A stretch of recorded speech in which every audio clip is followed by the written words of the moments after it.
हरे कृष्णा। आप सभी भक्तजनों का दिन शुभ और मंगलमय हो। आज हम करेंगे पौष मास का 11वां अध्याय और आज सपला एकादशी भी है। सपला एकादशी की संपूर्ण कथा और पूजा विधि को सुनने के लिए हमारे चैनल को सब्सक्राइब करना हमारे चैनल पर आप देख सकते हो। आज हम करेंगे पौष मास का 11वां अध्याय। आप भी हमारे साथ आनंदपूर्वक कीजिए। आगे नारद मुनि क्या बोले। नारद जी बोले, सब मुनियों को जो दुष्कर कर्म है, ऐसा बड़ा बाहरी तप जो इस कुमारी कन्या ने किया, वह हे महामुनि हमें सुनाइए। श्री नारायण बोले, ऋषि कन्या ने भगवान शिव, शांत पंचमुख सनातन महादेव को चिंतन करके परम दारुण तप आरंभ किया। सर्पों का आभूषण पहने देव, नंदी भृंगी आदि गणों से सेवित, 24 तत्वों और तीनों गुणों से युक्त, अष्ट महासिद्धियों तथा प्राकृतिक और पुरुष से युक्त, अर्धचंदन से सुशोभित मस्तक वाले, जटाजूट से विराजित भगवान के उस बाला ने परम तप आरंभ किया। ग्रीष्म ऋतु के सूर्य होने पर पंचाग्नि के बीच में बैठकर, हेमंत और शिशिर ऋतुओं में ठंडे जल में बैठकर, खुले हुए मुख वाली जल में खिले हुए कमल की तरह शोभित होने लगी। सिर के नीचे फैली हुई काली और नीली अलकों से ढकी हुई वह जल में ऐसी मालूम होने लगी जैसे कीचड़ की लता सेवारों के समूह से गिरी हुई हो। शीत के कारण नासिका से निकलती हुई शोभित धूम राशि इस तरह दिखाई देने लगी जैसे कमल से मरकनंद पार करके भंवर पंक्ति जा रही हो। वर्षा काल में आसन से युक्त चौतरे पर बिना छाया के सोती थी और वह सुंदर अंग वाली प्राय स्याएं धूमपान करके रहती थी। उस कन्या के इस प्रकार के कठिन तप को सुनकर इंद्र बहुत चिंतित हो गए। सब देवताओं से, दुर्वासा और ऋषियों से सुप्रीणिया उस ऋषि कन्या के तप में लगे रहने पर, हे नरिपनंदन, हे क्षत्रिय भूषण, 9000 वर्ष व्यतीत हो गए। उस बाला के तप से भगवान शंकर ने प्रसन्न होकर उसे अपना इंद्रिय अतीत निज स्वरूप दिखलाया। भगवान शंकर को देखकर देह में जैसे प्राण आ गए, वैसे सहसा खड़ी हो गई और तप से दुर्लभ होने पर वह बाला उस समय हष्ट-पुष्ट हो गई। बहुत वायु और धाम से क्लेश पाई हुई वह शंकर को बहुत अच्छी लगी और उस कन्या ने झुककर पार्वतीपति शंकर जी को प्रणाम किया। उन विश्वास वंदित भगवान का मानसिक उपचारों से पूजन करके भक्ति युक्त चित्त जगत के नाथ की स्तुति करने लगी।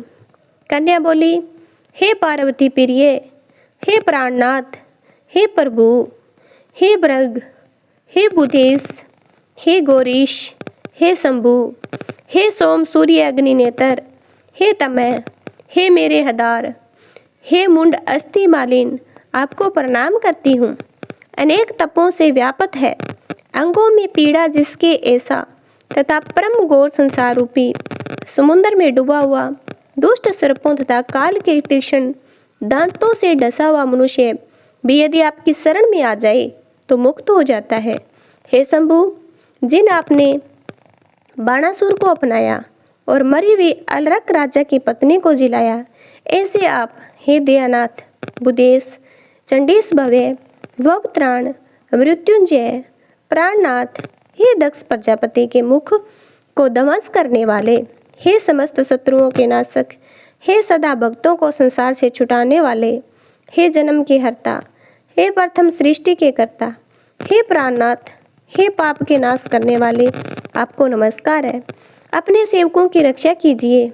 हे निरप, बड़ी भाग्यवती मेधावी की तपस्विनी कन्या इस प्रकार मन से और वाणी से शंकर की स्तुति करके चुप हो गई।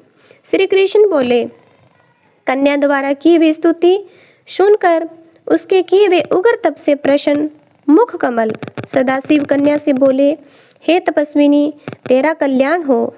तेरे मन में जो भी अभिष्ट हो वह वर तू मांग। हे महाभागे, मैं प्रसन्न हूँ, तू खेद मत कर। ऐसा भगवान शंकर का वचन सुन वह कुमारी अत्यंत आनंद हुई और हे राजन, प्रसन्न हुए सदाशिव से बोली।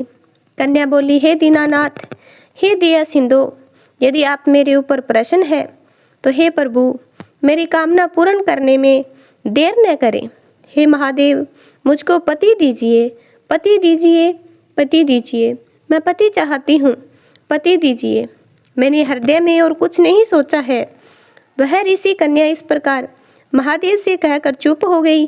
तब यह सुन कर महादेव जी उससे बोले। शिव बोले, हे मुन्नी कन्यके, तूने जैसा अपने मुख से कहा वैसा ही होगा, क्योंकि तूने 5 बार पति मांगा है। अतः हे सुंदरी, तेरे 5 पति होंगे और 5 वीर, सवर धर्मवेता, सजन, सत्य पराक्रमी, यज्ञ करने वाले, अपने गुणों से प्रसिद्ध, सत्य प्रसिद्ध, जितेंद्रिया, तेरा मुख देखने वाले, सभी क्षत्रिय गुणवान होगे। श्री कृष्ण बोले, मैं तो अधिक प्रिय, न तो अधिक अप्रिय। ऐसे महादेव के वचन को सुनकर बोलने में चतुरा कन्या झुक कर बोली। बाला बोली, हे गिरिजाकांत सदाशिव, संसार में एक स्त्री का एक ही पति होता है। अतः 5 पति का वर देकर लोक में मेरी हंसी न कराइए। एक स्त्री 5 पति वाली न देखी गई है और न ही सुनी गई है। हाँ, एक पुरुष की 5 स्त्रियां हो सकती है। हे शंभु, हे कृपया निधे, आपकी सेविका में 5 पतियों वाली कैसी हो सकती हूँ? आपके मेरे लिए ऐसा कहना उचित नहीं है। आपकी सेविका होने के कारण जो लज्जा मुझे हो रही है वह आप अपने को ही समझिए। कन्या का यह वचन सुनकर शंकर जी पुनः उससे बोले। शंकर जी बोले, हे वीरू, इस जन्म में तुझे पति सुख नहीं मिलेगा। दूसरे जन्म में जब तू तपोबल से बिना योनि के उत्पन्न होगी तब पति सुख को भोग कर परम पद को प्राप्ति करेगी, क्योंकि मेरी प्रिय मूर्ति दुर्वासा का तूने पहले अपमान किया था। हे शंभु, वह दुर्वासा यदि मेरे क्रोध तीनों भुवनों को जला सकते हैं, सो तूने अभिमानवश ब्रह्मा तेज का मर्दन किया है। जिस अधिमास को भगवान श्री कृष्ण ने अपना ऐश्वर्य दे दिया, उस भगवान के प्रिय पुरुषोत्तम मास का व्रत तूने नहीं किया। मैं ब्रह्मा आदि से लेकर सब देवता, नारद आदि से लेकर सब तपस्वी जिसकी आज्ञा सदा मानते चले आए हैं, हे बाले, उसकी आज्ञा का कौन उल्लंघन कर सकता है? लोक पूजित पुरुषोत्तम मास की दुर्वासा की आज्ञा से तूने पूजा नहीं की। हे मूर्ख, दिव्य आत्मा, इसलिए तेरे 5 पति हो गए। हे बाले, पुरुषोत्तम के अनादर करने से अब अन्यथा नहीं हो सकता। जो उस पुरुषोत्तम की निंदा करता है वह रौरव नरक का भागी होता है। पुरुषोत्तम का अपमान करने वाले विपरीत ही फल होता है। यह बात कभी अन्यथा नहीं हो सकती। पुरुषोत्तम के जो भक्त हैं वे पुत्र पौत्र धन वाले होते हैं। इस लोक को परम लोक की सिद्धि प्राप्त होंगे और हम सब देवता लोग भी पुरुषोत्तम की सेवा करने वाले हैं। जिस पुरुषोत्तम मास में व्रत आदि से पुरुषोत्तम शीघ्र ही प्रसन्न होते हैं, उस सेवा करने योग्य मास को सुमध्य हम लोग कैसे न भजें? उचित और अनुचित विचार की चर्चा करने वाले अंतएव अनुकरणीय जो मुनि है, उन अति उत्कट श्रेष्ठ तपस्वी पुरुषों का वचन कैसे मिथ्या हो सकता है? कहो। इस प्रकार कथन करते हुए भगवान नीलकंठ शीघ्र ही अंतर्ध्यान हो गए और बाला युद्ध से भ्रष्ट मृगी की तरह चकित सी रह गई। सूत जी बोले, हे मुनीश, रेखा सदृश चंद्रमा से युक्त मस्तक वाले सदाशिव जब उत्तर दिशा के प्रति चले गए तब वृत्तासुर को मारकर जैसे इंद्र की चिंता हुई, उसी प्रकार मुनिराज की कन्या को चिंता बांधा करने लगी। इसी प्रकार हमारा ये पुरुषोत्तम मास का 11वां अध्याय समाप्त होता है। आगे का अध्याय सुनने के लिए हमारे चैनल को सब्सक्राइब करना, कमेंट जरूर करना।